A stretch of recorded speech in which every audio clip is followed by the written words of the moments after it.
Sarah's first night shift at St. Augustine's Hospital was filled with apprehensive excitement. The hospital, a towering edifice from the early 1900s, had a reputation that preceded it. Whispered tales of ghostly apparitions and unexplained phenomena were common among the staff, especially concerning the infamous East Wing. As the evening waned into night, the hospital's sprawling corridors became a labyrinth of shadows and silence. Sarah, a rational and pragmatic nurse, had always dismissed such tales as mere superstition.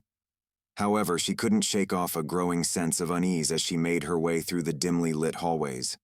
Her rounds were uneventful until she reached the East Wing. Here, the air felt heavier, as if saturated with the weight of untold stories. The patients in this wing seemed more anxious, frequently glancing towards the hallway as if expecting something, or someone. They spoke in hushed tones about the Watcher, a spectral figure said to roam the halls at night. Skeptical yet curious, Sarah continued her rounds, her footsteps echoing in the empty corridor. That's when she noticed it, a faint flickering at the end of the hallway. A light was malfunctioning, casting an eerie, pulsating glow. As she drew closer, her skepticism wavered when a chill ran down her spine. There, under the flickering light, stood a figure cloaked in shadows. It was still and silent, its face obscured by darkness. Sarah's heart raced. Her rational mind struggled to process the sight. The figure pointed towards a room at the end of the hall, then vanished into thin air. Compelled by a mix of fear and duty, Sarah approached the indicated room. The door creaked open, revealing a scene frozen in time. An abandoned part of the ward, filled with dust-covered beds and long-forgotten medical equipment. On a bedside table lay an old leather-bound journal. Sarah hesitated, then picked it up.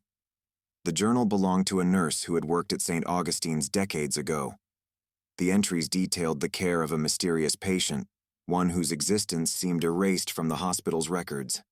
As Sarah delved deeper into the journal, the entries grew increasingly frantic and disjointed. The nurse wrote of strange occurrences, of feeling watched, and of a creeping dread that consumed her. The final entry was a desperate plea for help, ending abruptly in mid-sentence. A sudden drop in temperature jolted Sarah back to reality. The ghostly figure reappeared, now clearly the distressed spirit of the former nurse, pointing urgently at a section of the wall.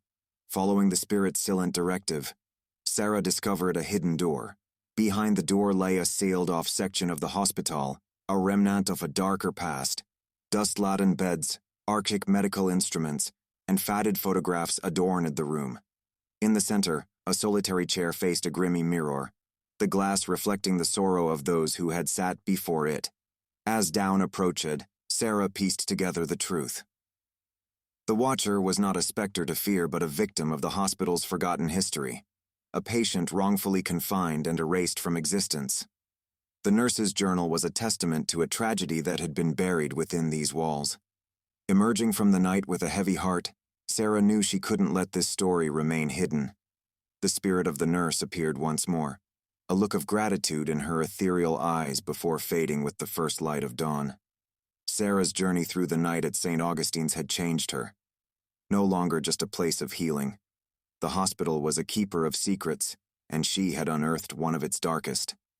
She was determined to bring light to the shadows of St. Augustine's, honoring the memory of those lost within its walls.